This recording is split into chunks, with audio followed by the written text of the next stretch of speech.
Hi, this is Carson with Troy, and I have with me best-selling author and award-winning podcaster, and GM extraordinaire, Dan Wells. Dan is the author of a multiple variety of novels. I don't know what the most famous one is, but the first one released was the Don Cleaver series, the I Am Not a Serial Killer. He has done The Partials, um, and a couple more, plus some standalone novels.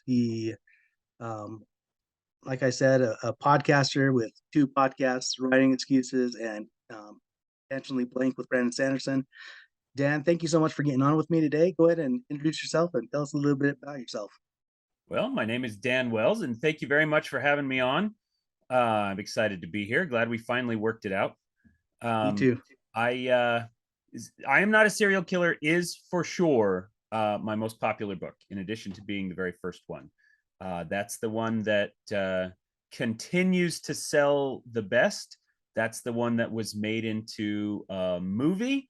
That's the one that there is a potential TV series that I shouldn't say any more about than just that. There's a thing going on right now. So yeah, um, the other big series that I have right now that I don't think you mentioned is Zero G, which is my middle grade science fiction stuff. Originally on Audible, we now have print versions of them, and Netflix just bought that one Oh, nice. or is in the process of buying it. The contracts have been finalized and they just haven't sent them to us to sign yet. So that's very cool and exciting. Yeah, that is exciting. So I want to talk to you. Let's go back to the beginning. I know on your website you said that kind of Star Wars introduced at a young age. You said you were 4 months old. You probably don't remember that, but I your don't. dad read The Hobbit at 6 years old, and at a very young age, you decided to become an author. Um, I know when I talked to Dave Wolverton, I interviewed him, and you took his class in college. What point in college was that? Was that your freshman year, or a little bit later on? No, that was my second year of college. I served a mission for the LDS Church in between freshman and sophomore year. Came back in sophomore year and essentially convinced that I was not going to waste my time on writing, that I had to get a real job somewhere. Um, and and then as a nice little present for myself, decided to take that class. And the very first thing he said on the very first day of the class was, you can make a living as an artist, which no one had ever told me in my whole life. And Dave really changed the trajectory of my life entirely. And I have, immense respect and friendship for him. He's wonderful. No, he told me that there was three students in that class who he thought was going to make it, and one unfortunately didn't. Um, but two, you and somebody else, you very successful, did make it. Yes. Um, Now, in college, as a writer, as an artist, sometimes you surround yourself with like-minded people. What did you have a writing group, a consistent writing group at that time? Yeah. We actually, because of that class with Dave, formed a writing group. Me and three of my friends. Two of them were mostly just readers or casual writers. They've gone on to become computer programmers. The fourth person in that writing group is the other person that Dave mentions who made it big, which is Brandon Sanderson. Right. And he and I have been friends ever since. I am now one of the vice presidents of his company and will be writing Cosmere books with him in addition to my own stuff. And so, yeah, way back, this was in 1998. We started that writing group and we started working together. We would share our writing with each other. We would go to conventions together to try to meet editors and agents and network, and we've been working together ever since. So Though I have, now, as of a month ago, officially. yeah, I was going to mention that you became vice president of narration at Dragonsteel, so congratulations. But I have a question of that. I know Brandon, and this isn't about Brandon, it's about you. his first book, Elantris, came out in 2005. Yeah, I Am Not a Serial Killer didn't come out until 2009. Is that about Um, right? it was I know it either came 8 out in or 9, I know but it it came came out out in in Europe Europe first. first. It came out in Europe about a year earlier, both the Hmm. UK and Germany. Um, but we sold the US rights first, and then they just delayed the release because they wanted to do this special release pattern where they um, put out the entire trilogy back to back in like I think 5 or 6 months apart. So that's why it came out in Europe first, because they were willing to just put the books out as soon as they were written instead of waiting for the whole trilogy and then releasing them as a set, which is essentially what Tor did in the U.S. So yeah, the initial publication was 2008, although I believe in the U.S. it was 2009. Either way, Brandon and I had the same editor, Moshe Feder, at Tor, and we met him at the same time. I actually am the one who introduced him to Brandon. Um, but the book I was shopping at the time was not very good. So we bought Brandon's and did not buy mine for 3 more years. Well, here's my question about that. As somebody who's participating in a writing group and somebody's, somebody else, not yours, books kind of take off, um, a natural thing is to might feel jealousy or maybe discouragement at that. When is my stuff going to get picked up? How did you get through that? Did you feel any of that, or did you just kind of have an inkling that you were going to get through that and that you were going to make it? Well, I joke a lot about how I get really sick of people talking about Brandon all the time. It doesn't actually bother me. He's an incredibly close friend, and I love him, and I'm very happy for all of his success. But aside from those jokes that I make, um, I've never had any actual sincere jealousy or ill will. And most of that is just I'm an incredibly confident person. So it never occurred to me early on that I was not going to sell. When he sold a book, all that meant to me was, oh, clearly this is possible. Obviously, it's going to happen to me too.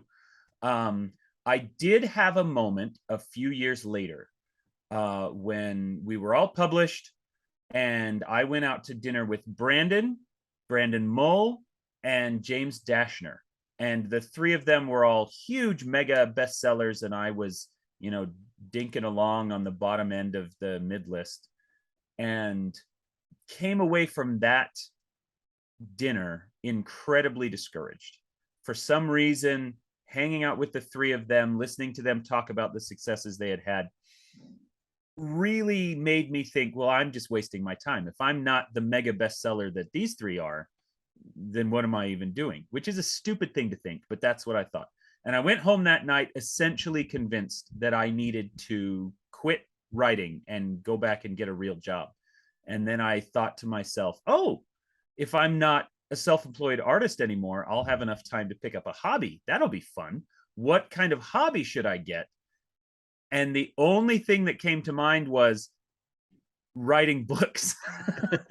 And that's when I realized, oh, I'm not doing this for money. I'm doing this because I love it. And so there was that one night where I had this crisis of faith.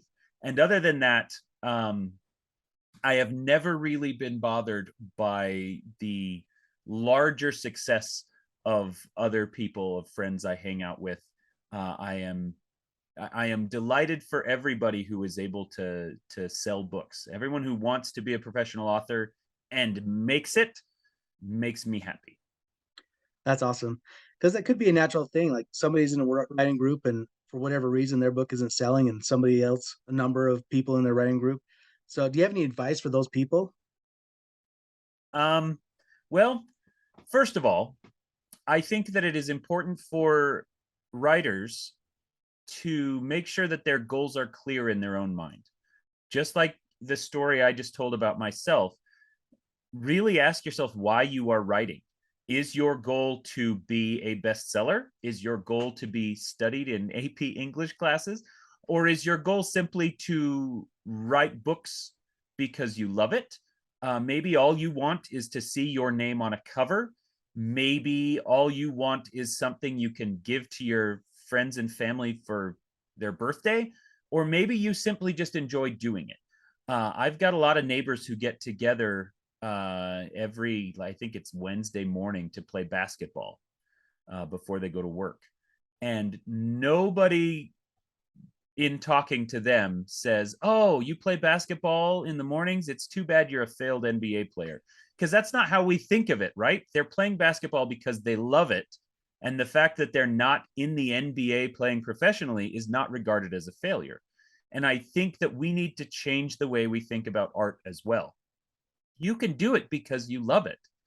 And that is absolutely a worthy and honorable goal. And if you just love writing stories or books or whatever, you don't have to sell those or make a living on those in order to make that a worthwhile expenditure of your time and energy. That said, if when you do this, you know, inventory of your own goals and desires, and you realize what you really do want to do is be a professional author, at that point you just gotta put in a lot of effort. There is no magical system or key or hint that is more valuable or more effective than write a lot and you'll get better at it. And that is what all writing classes eventually boil down to. I can teach you, and on my podcast I do, and when I teach at conferences, I will say, here's a bunch of tools you can try, and maybe they'll work for you and maybe they won't.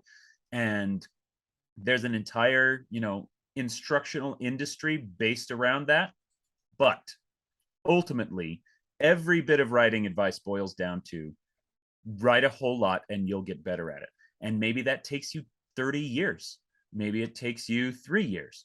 For me, it was 6 finished books, finished and written, before number 6 was finally good enough.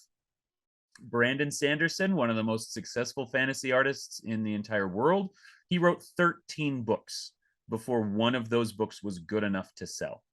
And so if you are willing to put in that time and that effort, then I do believe that inevitably you are going to be able to sell something. But often what that comes down to is, like I said, write a whole lot and you'll get better at it, but also allow yourself to write a bad book.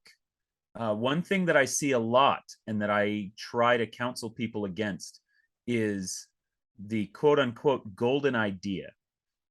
This is especially common for fantasy authors. They'll say, I've got this incredible story. I've been working on it for years, and I'm just, I'm on my 27th draft of it, and I'm going to make it perfect. No, you're not. That book sucks.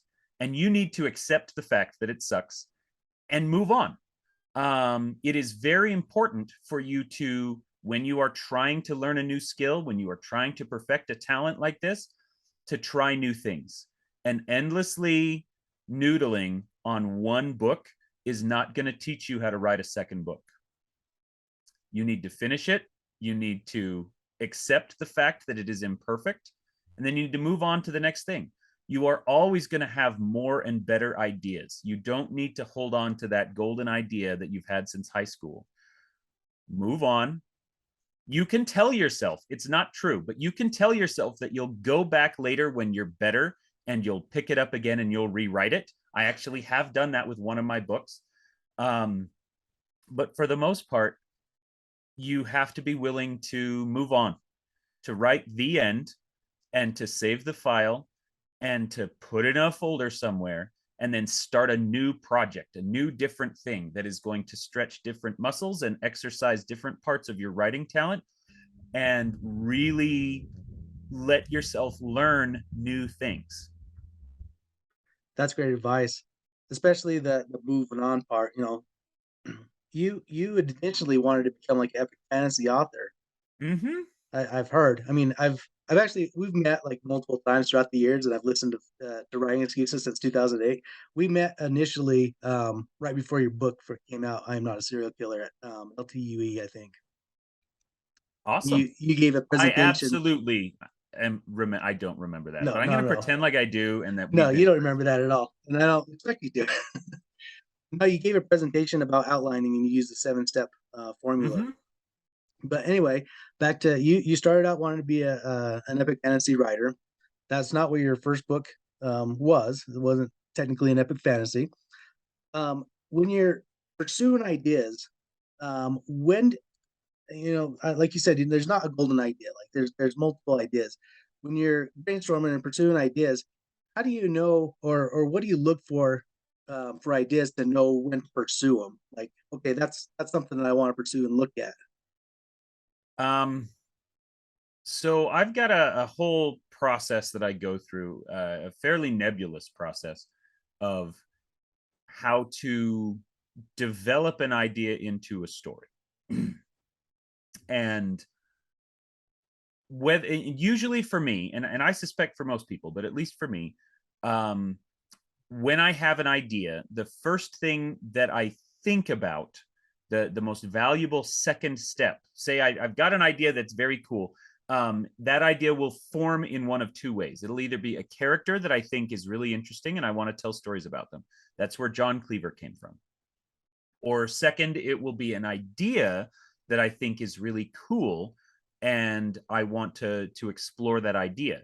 That's where my cyberpunk series came from. My standalone extreme makeover about hand lotion that can clone your DNA. Those were idea stories. So you whether it starts with an idea or it starts with a character, that second step is what problems can this cause? How can this idea cause pain in someone's life? Or how can this person be put into pain that will be interesting? So, looking immediately for points of pain, for points of conflict, for points of moral compromise or tricky decisions. Those kinds of conflicts are where I go. And if there's a really compelling answer to that, that's usually the sign for me that this is an idea that is worth following up on. And so ideas, people will often ask, where do you get your ideas? And that's such a boring question because the answer for a professional author is, where do you not get ideas? Ideas are everywhere. If you train yourself to come up with them, they will be absolutely everywhere, all around you, all the time. So once you can take that idea and find the compelling story element about it, that for me is the sign of, oh, okay, I know where to go with this now. I am in the process right now. I was invited to a cyberpunk anthology, and they specifically wanted a story using my Cherry Dog characters from the Blue Screen series. And so and I love those characters. I would write books about them for the rest of time if it was financially viable. So it was very happy to go back, and I started kind of poking around. I wanted an idea that was small enough to fit comfortably in a short story, but that was still compelling and exciting for me. And I had this idea about this kind of one of the things in the world is that everyone has a computer inside their head, and I thought it would be interesting if there was some kind of malware or virus that could get into that and accidentally create a form of shared consciousness. And that was a compelling idea, but I had to you do that second step, right? Which is, well, how is this going to cause pain or conflict in somebody's life? How do I turn the idea into a story? And for me, it came down eventually to um, the idea that that virus would be spread through a specific building, which in this case was a rest home where the main character's grandmother, they had to check her into this rest home. She'd been living with her family forever, but now it was time. She needed 24-hour care. And that was the piece, that was the character element that suddenly made this painful and personal to the main character instead of just a fun science fiction idea. And so that's when I knew, oh, okay, I actually do have a story that I can tell. That's great advice. And anybody listening or watching, like that's a golden nugget that Dan just shared. Now, Dan, you taught at LTUE a long time ago, 13 or 14 years ago. I can't remember exactly the year, about the 7-step outline that you used back then, that you stole from Star Trek RPG. Yes, Do you still use that? I do still use that. I actually plotted a story yesterday, and I use it a lot. Um, I say that I stole it from the Star Trek RPG. They stole it from just Hollywood TV writing. It's a very common TV writing structure, which is why the Star Trek game used it, because it's based on a TV show. And so, really, neither of us stole it. We are just perpetuating a very useful tool that has been around forever. Um, I have taken most of my structural and outlining tools from Hollywood and from television. And so the two that I use, even still 15 years later, I use 7 point structure, which is how to build a TV episode, basically, is what it is. And I use Hollywood formula, which is there's different expandable sizes of what Hollywood formula is, but at its core, it's just 3 questions and 3 characters. And when you figure out what those are, then it helps you to kind of see the form of a story. And so I still use those 2 things for absolutely everything that I write. That's awesome. And for those who haven't seen that or don't know what that is, there's a video series on YouTube. I'll try to remember to link a comment or link the YouTube videos in the comments. Um, so, what is a day in the life of Dan? Like, what are some of your writing habits? How do you maintain balance? I mean, you have family with 6 kids. How do you? I mean, you literally have a couple podcasts that you do. You run a Twitch stream every week. I used Or to. The used to. Twitch stream is gone. Oh, Um, so I don't know. The answers that I used to give for all of this stuff are changing because my life is changing, right? I have 6 kids, but the 2 oldest have moved out. One of them's married. They're both of them are in college, and so I've only got 4 at home. And the 2 oldest were the hard ones, and so the I have 4 kids at home, but it feels like having 2 kids at home. It's so easy. Um, and I love all of my kids, even the old ones, and they know that they're the hard ones. Um, so so first of all, this is my home office. Anyone who's watching the video can see that door back there. The kids know that they are not allowed to open that door. If the door is open, they come in and talk to me constantly. But if it's closed, they're very good at, oh, dad's at work. He doesn't count right now. We will solve our problems on our own, or we will wait for him or for mom. And so that is just something that we've trained into the kids. And I've been full-time writer for 14 years, and so of the ones living at home, none of them can actually remember a time when I had a real job. So this is just standard operating procedure for everyone in the house. Also, I mentioned earlier that I'm a member of the Church of Jesus Christ of Latter-day Saints. Last year or earlier this year, I don't even remember. It's been so long. I was called as a member of the bishopric, which is basically, for those who don't know, it is a lay clergy position, where I have a ton of extra stuff that I have to do now, which is why the Twitch stream eventually got canceled, because I wasn't able to keep that up.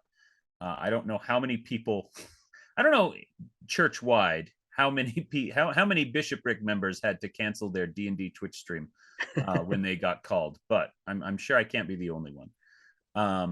And then also, as mentioned earlier, about a month ago, I officially became the vice president of narrative of Dragonsteel Entertainment.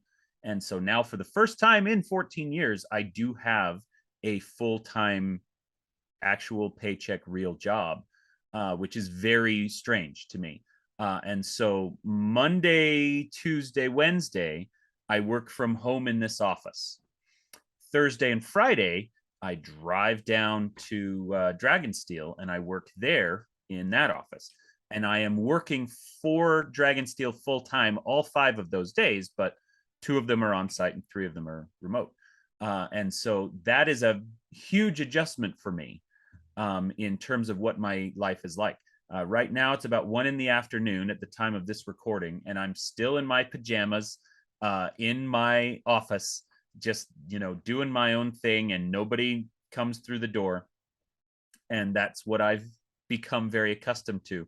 And now I have 14 years later, I have to get used to having coworkers again for the first time, and people who have legitimate business reasons to interrupt me during the day. Even just walking out of my office at Dragonsteel to go and get lunch has been an adjustment for me, because I have this mindset of, oh, I'm not going to go out there. I can hear voices and I don't want to get pulled into a conversation. And I've had to tell myself, nope, that's the point. That's why I'm on site, is to be able to talk to everyone else and work, well with people.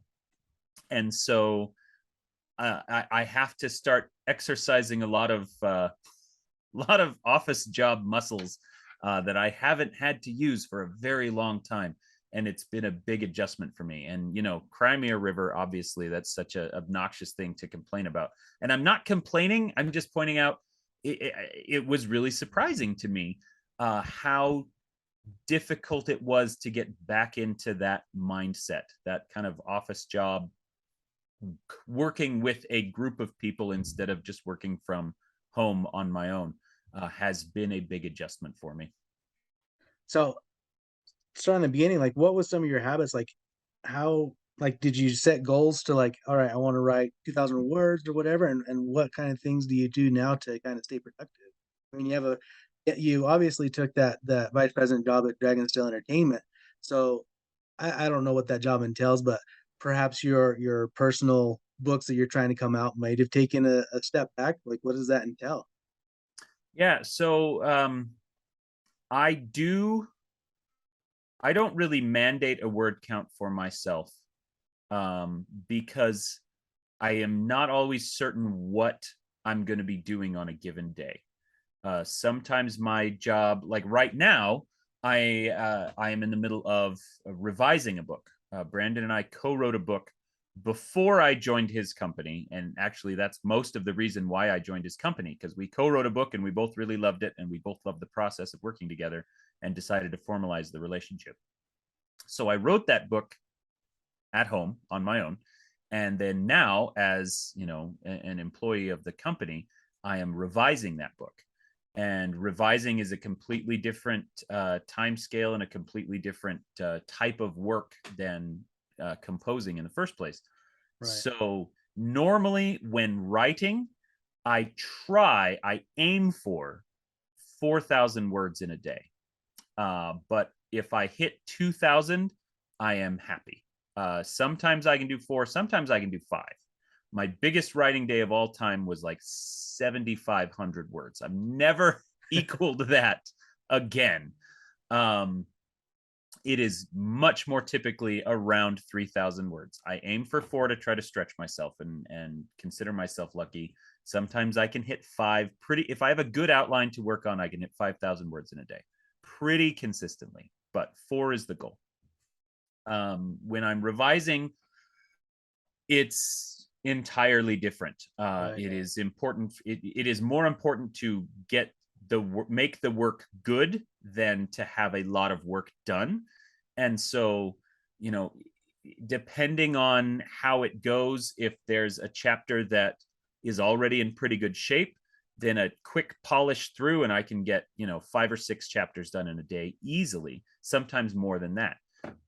If there's a chapter that needs a lot of work because of the nature of whatever revision we're doing, I might have to rewrite a bunch of it from scratch, or I might have to add a new character to it, or take a character out, or change the focus, or there's lots of different things that might need to be done.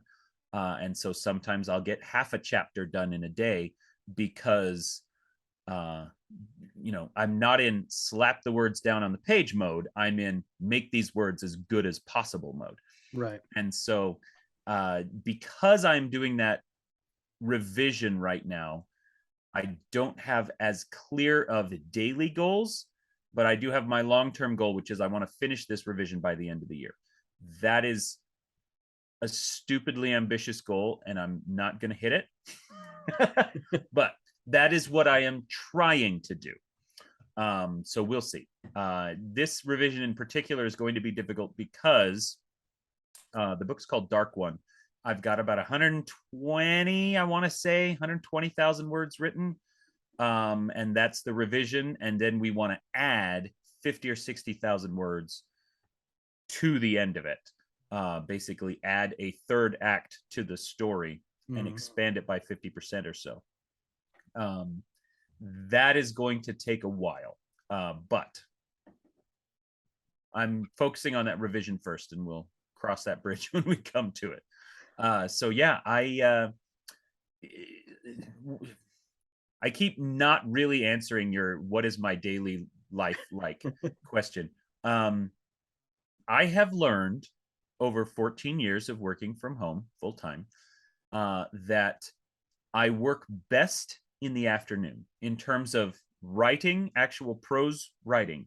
That's just the time of day that is best for me, and that is something that it is a luxury in some ways to have enough time to know that about myself. Not everyone has a full day to work with. To whatever extent it is possible for aspiring writers, I encourage you to figure out what time of day is most productive for different types of work, because that is absolutely a real and known principle. And a lot of workplace psychologists and things will figure this out, and consultants will often try to get corporations to figure out for each employee when are they most productive. For me, it's in the afternoon. And so in the morning, which is when we actually scheduled this interview, and then I missed it because I didn't look at my calendar, that is when I try to do non-writing stuff, is in the morning. That's when I'll answer emails. That's when I will do interviews. That's when I will do other kinds of stuff, so that then I have the afternoon free, because I know that I can be most productive during that time. One thing I've also learned is that if I can write for 2 or 3 hours and then take a break to do something else, like usually for me, it is playing a video game for 30 or 40 minutes, and then go back into writing, that makes me much more productive, because it is recharging the batteries, or it is refilling the creative well, or whatever it is doing. If I write for 5 hours solid, then yeah, 2,000, 2,500 words, something like that. If I write for 2 hours and play a game and then write for 2 more hours, 4,000 words easy. Just because that's how my brain is most productive. And I've had the time over the years to figure it out. So I try to write in the afternoons. I try to take a break in the middle and do some other productive or creative thing. And that is how my workday tends to go. And it's very nice. I think most creatives need that kind of recharge the batteries break in the middle of their workday, which is why it is so difficult if you work at a creative department for a real corporation. Your bosses are not creative people, they are money people. Right. In my old job, we used to call it the suits and the sandals. The suits don't necessarily understand how sandal brains work, and vice versa. And so in my very last job, where I was the lead writer and helping run the creative department, a lot of my job was interfacing between the suits and the sandals and saying, no, he's not wasting time. That graphic designer is going to be much more productive if you just let him, do whatever goofy thing he's doing for half an hour and then come back.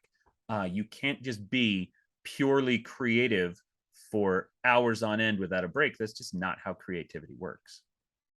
That's some great advice for aspiring writers, aspiring artists in general. Not only understanding that there's ebbs and flows in the creative process. Like with you right now, there was the slap words on page, and then now there's the revision part.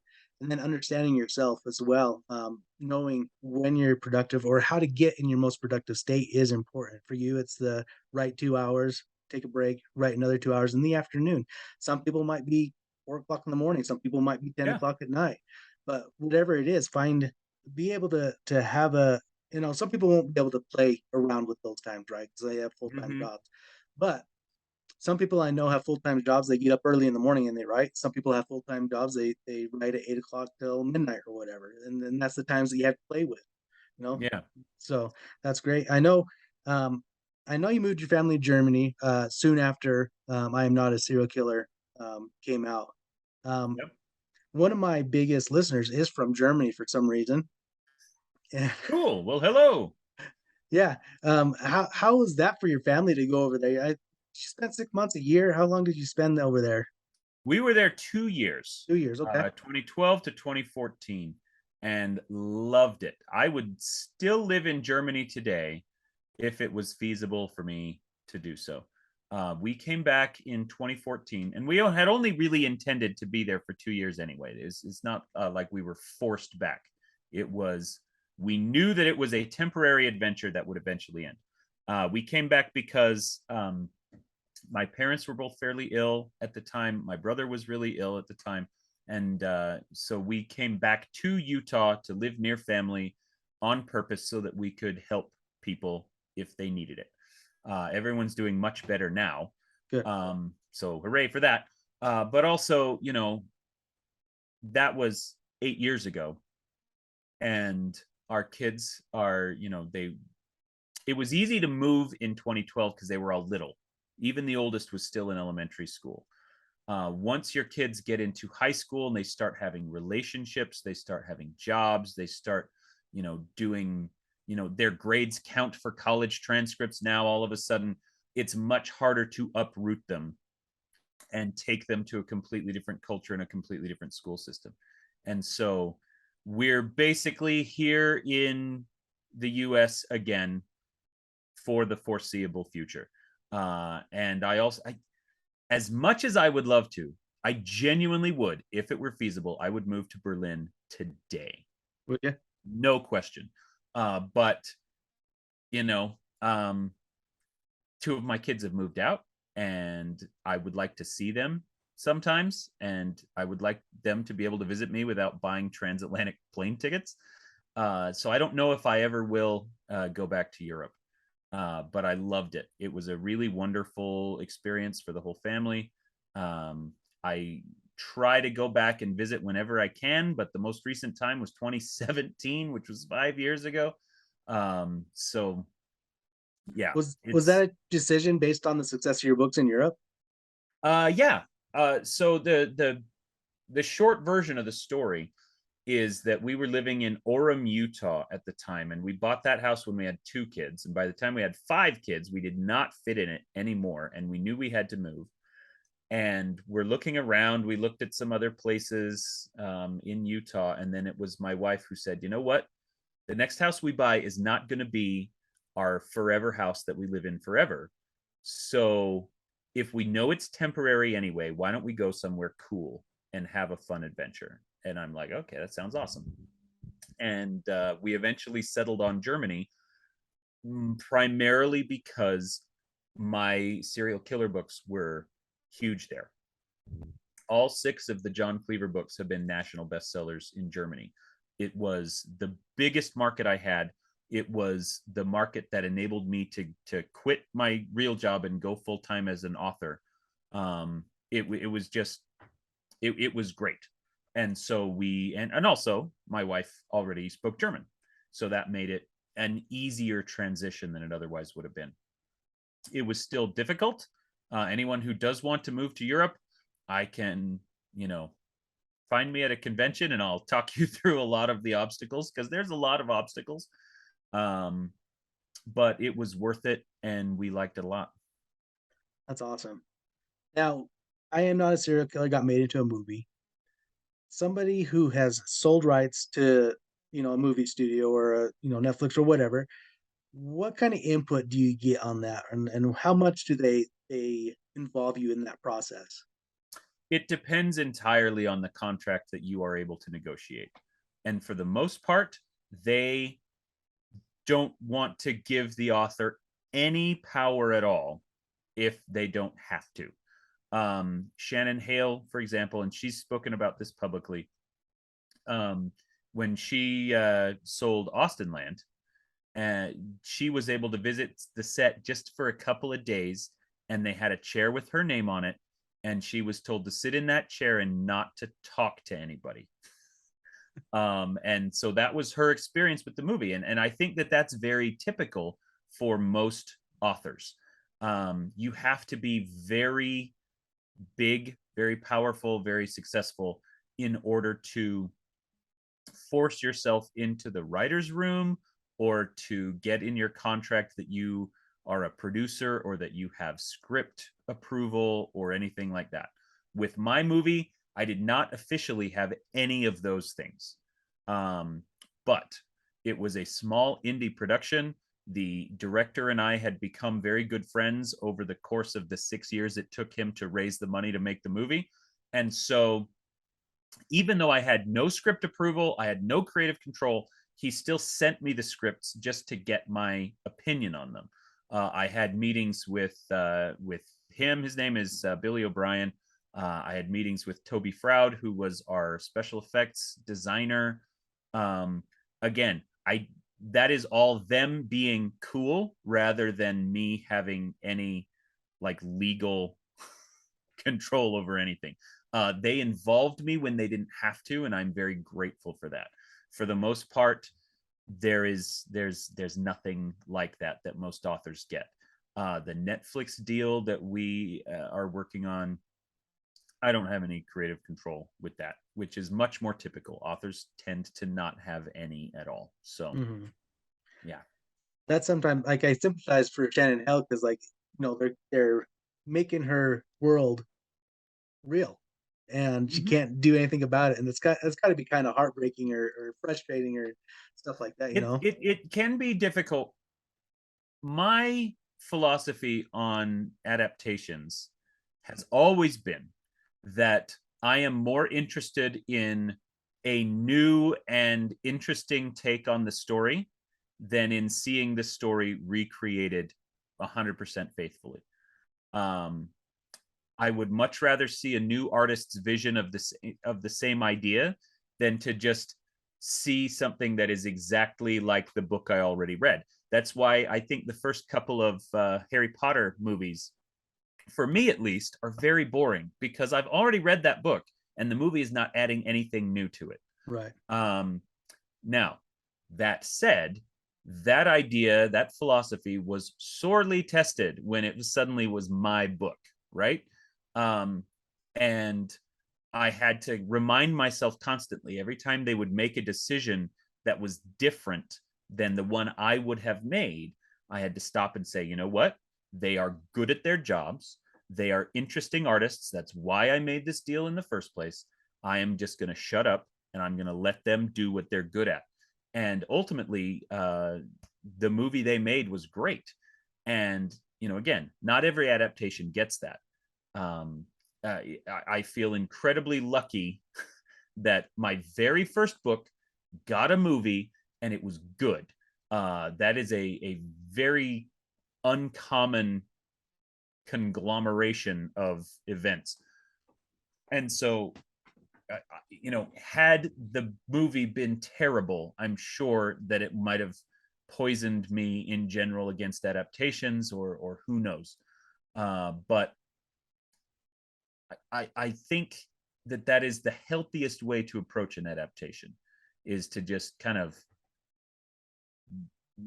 leave your hands open, leave your mind open, and say, they are going to make a thing. It is similar to my thing, but it is not going to be exactly the same as my thing, and that's okay. That's great advice for people who have sold their rights and are kind of frustrated that things aren't going exactly what they pictured in their head. So that's great advice. Speaking of advice, you've been given advice through writing excuses for a long, long time now. What has been some of your greatest memories of that? Because you've met a ton of people. One of my fondest memories of writing excuses, several years ago, we went to Gen Con, which is the big gaming convention in Indianapolis. And we were able to work out, Howard Taylor and I worked with the organizers and said, we're going to do some writing excuses episodes. Can you please get us some of the big name guests that are there? And they got Daniel Abraham and Ty Frank, which are the two authors who collaborate under the name James S.A. Corey to write The Expanse. They wrote the books and they were showrunners for the TV show as well.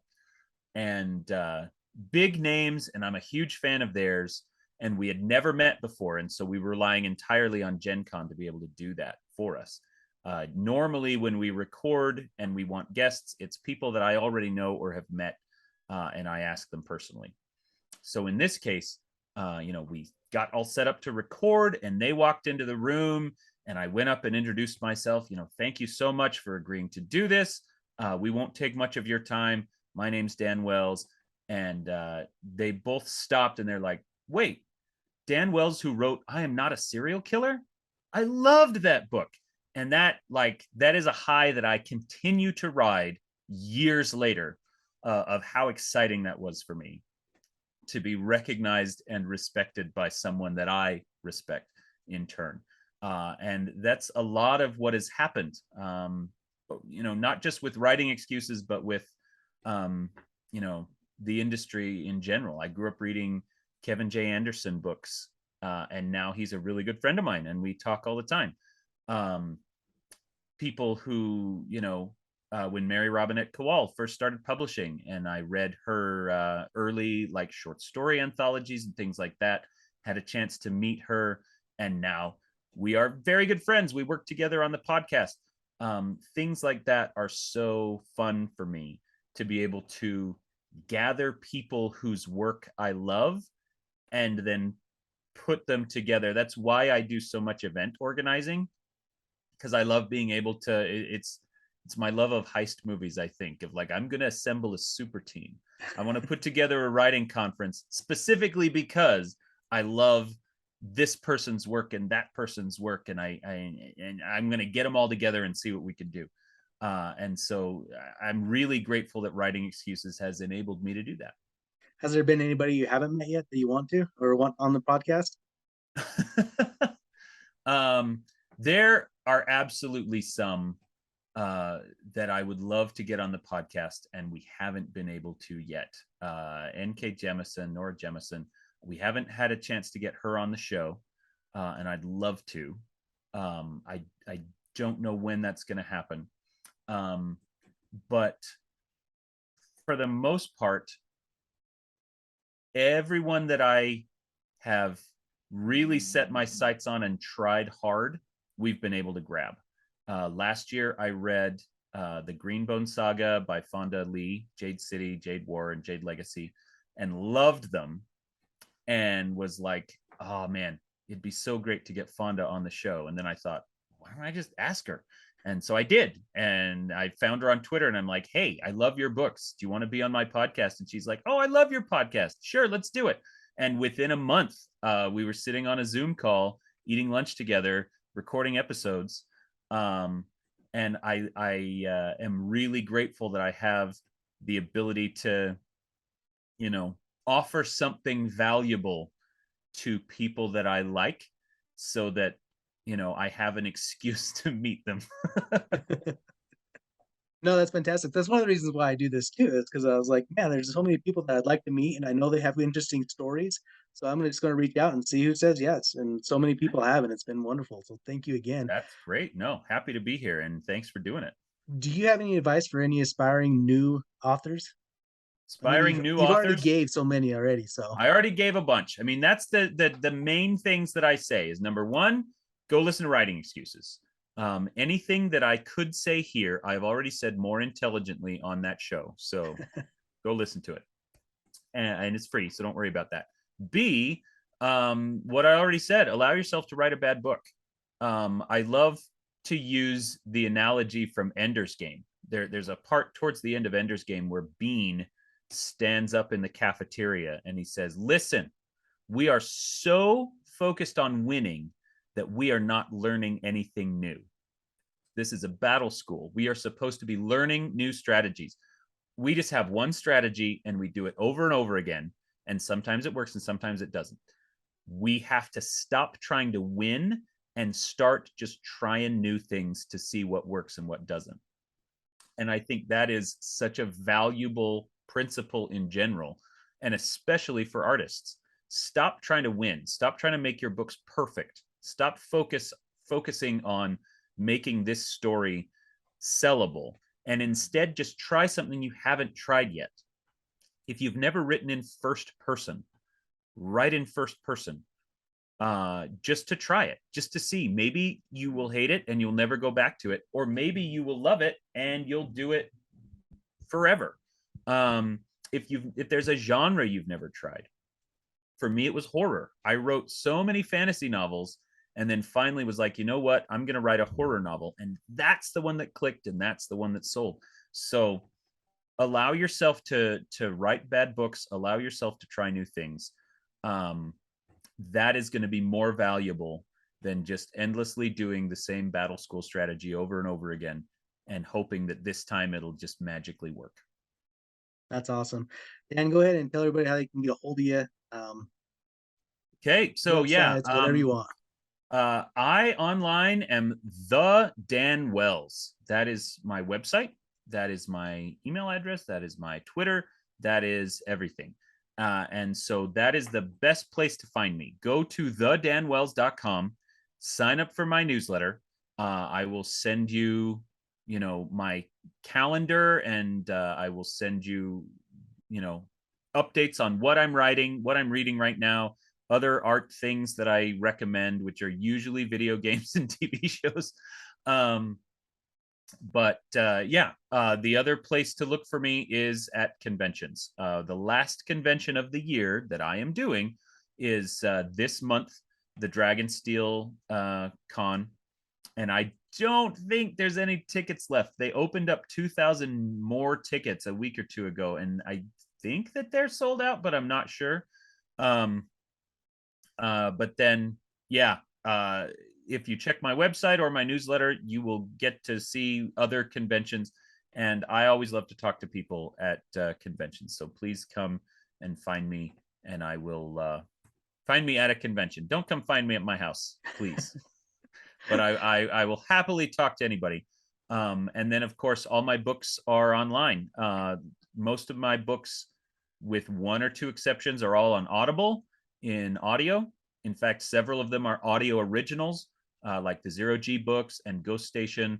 And so they are wonderful recordings. The Zero G books are full cast music and sound effects. It's like listening to a TV show with your eyes closed, only even cooler than that makes it sound.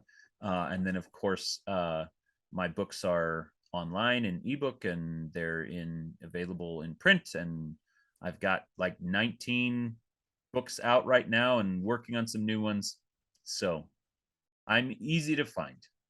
Perfect. Thank you so much. I appreciate your time. Hey, thank you. Thank you for listening to the Troy Podcast. Please subscribe, like, and share with your friends.